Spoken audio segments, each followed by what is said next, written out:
किसी नगर में साहूकार रहता था। उसके 7 पुत्र थे। एक दिन साहूकार की पत्नी खदान में से खोदकर मिट्टी लाने के लिए गई।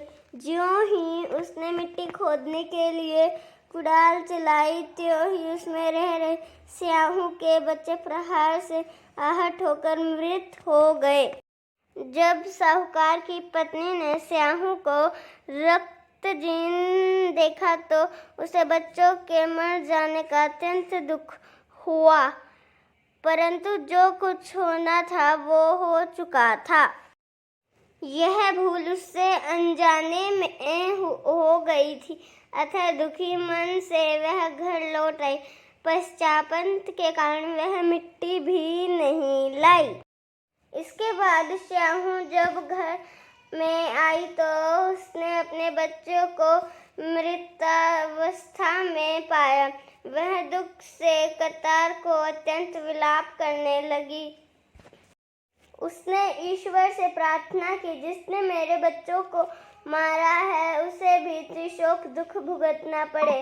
इधर स्याहू के श्राप से 1 वर्ष के अंदर ही सेठानी के 7 पुत्र कालावित हो गए। इस प्रकार की दुखद घटना देखकर सेठ सेठानी अत्यंत शोकाकुल हो उठे। उस दष्टपति ने किसी तीर्थ स्थान पर जाकर अपने प्राणों का विसर्जन कर देने का मन में संकल्प कर लिया।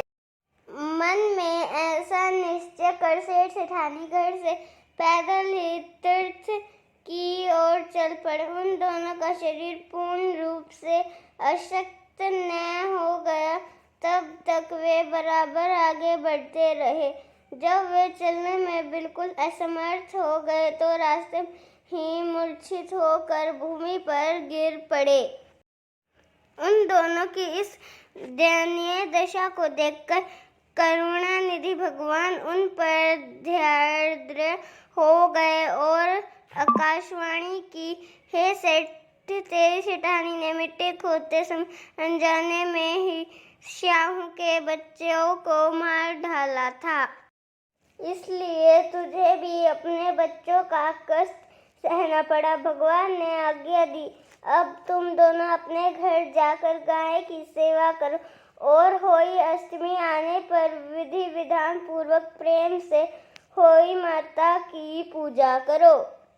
सभी जीवों पर दया भाव रखो, किसी को अहित न करो। यदि तुम मेरे कहने के अनुसार आचरण करोगे तो तुम्हें संतान सुख प्राप्त हो जाएगा। इस आकाशवाणी को सुनकर सेठ सेठानी को कुछ धैर्य हुआ और वे दोनों भगवती का समर्पण करते हुए अपने घर को प्रस्थान किए। घर पहुंचकर उन दोनों ने आकाशवाणी के अनुसार कार्य करना प्रारंभ कर दिया। इसके साथ ऐश्वर्य की भावना से रहित होकर सभी प्राणियों पर करुणा का भाव रखना प्रारंभ कर दिया।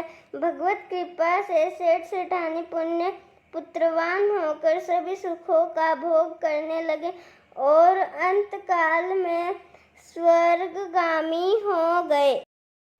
होई माता की जय हो।